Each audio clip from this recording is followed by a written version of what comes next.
الحمدللہ رب العالمین والصلاة والسلام علی سید المرسلین اما بعد۔ ذی الحجہ کا مہینہ شروع ہونے والا ہے اور اس کے ابتدائی دن بہت ہی عظیم دن ہیں۔ نیک اعمال جو ان 10 دنوں میں کیے جائیں وہ اللہ تعالیٰ کو بہت زیادہ محبوب ہیں، جیسا کہ اس حدیث سے معلوم ہوتا ہے جسے جناب عبداللہ ابن عباس رضی اللہ عنہما روایت کرتے ہیں، اور امام بخاری رحمہ اللہ نے اسے اپنی حدیث کی کتاب میں درج کیا ہے۔ ان 10 دنوں میں روزے رکھنے کا اہتمام کرنا چاہیے،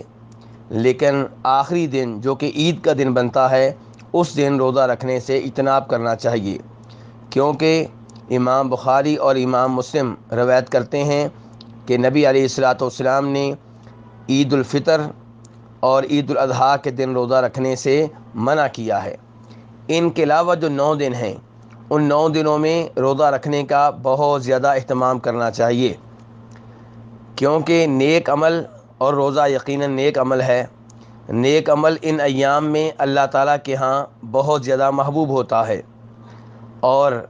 امام نسائی اور امام احمد اور امام ابو داؤد رحمہ اللہ روایت کرتے ہیں نبی صلی اللہ علیہ وسلم سے کہ آپ ذی الحجہ کے 9 دنوں کے روزے رکھا کرتے تھے، اور خصوصی طور پہ روزہ رکھنے کا اہتمام کرنا چاہیے 9 ذی الحجہ کو، کیونکہ 9 ذی الحجہ کا روزہ رکھنے کی آپ نے بہت زیادہ ترغیب دی ہے، اور اسے عرفات کا روزہ بھی کہا جاتا ہے۔ چنانچہ امام مسلم رحمہ اللہ روایت کرتے ہیں نبی صلی اللہ علیہ وسلم سے کہ آپ نے ارشاد فرمایا کہ مجھے اللہ تعالیٰ سے یہ امید ہے کہ اللہ تعالیٰ یوم عرفات کے روزے کی وجہ سے 1 سال پہلے اور 1 سال بعد کے گناہ معاف کر دیں گے، مٹا ڈالیں گے۔ اس سے اندازہ لگایا جا سکتا ہے کہ اس دن کے روزے کی کتنی اہمیت ہے، لیکن وہ لوگ جو حج میں ہیں انہیں چاہیے کہ وہ اس دن کا روزہ نہ رکھیں، کیونکہ نبی علیہ الصلاۃ والسلام نے حج کے دوران یوم عرفات کا روزہ نہیں رکھا تھا۔ یہاں پہ یہ سوال پیدا ہوتا ہے کہ 9 ذی الحجہ کا روزہ کیا اس دن رکھا جائے گا جس دن مکہ میں 9 تاریخ ہوگی اور حاجی میدان عرفات میں ہوں گے، یا جس ملک کے لوگ ہیں وہ اپنے ملک کے حساب سے 9 تاریخ کا روزہ رکھیں گے؟ تو گزارش یہ ہے کہ ساری دنیا کے مسلمان اپنے اپنے ملک کے 9 تاریخ کے حساب سے روزہ رکھیں گے،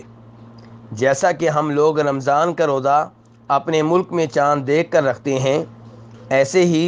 9 ذی الحجہ کا روزہ اپنے ملک میں چاند کے حساب سے رکھیں گے۔ جب آپ ہمارے ملک میں پاکستان میں مثال کے طور پہ، انڈیا میں مثال کے طور پہ 9 ذی الحجہ ہوگی، تب 9 ذی الحجہ کا روزہ رکھا جائے گا۔ اور اس معاملے میں حاجیوں کی طرف دیکھنے کی ضرورت نہیں ہے۔ ہمیں یہ معلوم ہونا چاہیے کہ اب تو موبائل کا زمانہ ہے، ٹی وی کا زمانہ ہے، نیٹ کا زمانہ ہے، اس لیے ہمیں معلوم ہو جاتا ہے کہ آج حاجی حضرات میدان عرفات میں وقوف کریں گے اور آج مکہ میں 9 ذی الحجہ ہے۔ لیکن آپ 200 سال پیچھے چلے جائیں، تب یہ معلوم نہیں ہو پاتا تھا کہ یوم عرفات مکہ میں کب ہوا ہے، 9 ذی الحجہ مکہ میں کب تھی۔ تو اس وقت بھی لوگ اپنے اپنے ملک کے حساب سے روزے رکھا کرتے تھے۔ تو اس لیے 9 ذی الحجہ کا روزہ پاکستان کے لوگ پاکستان کے حساب سے رکھیں گے، انڈیا کے لوگ انڈیا کے حساب سے رکھیں گے، اور اس معاملے میں مکہ کے لوگوں کی طرف دیکھنے کی ضرورت نہیں ہے۔ جیسا کہ ظہر کی نماز، عصر کی نماز ہم اپنے اپنے ملک کے حساب سے پڑھتے ہیں، اور جیسا کہ ہم سحری اپنے اپنے ملک کے حساب سے کھاتے ہیں، اور روزہ جب ہم افطار کرتے ہیں تو غروب آفتاب کا اعتبار اپنے ملک کا ہوتا ہے، مکہ کا نہیں ہوتا، ایسے ہی 9 ذی الحجہ کے روزے میں بھی اعتبار اپنے اپنے ملک کا ہوگا۔ واللہ تعالی اعلم۔ دینی رہنمائی کے لیے ہمارے چینل کو سبسکرائب کر دیجئے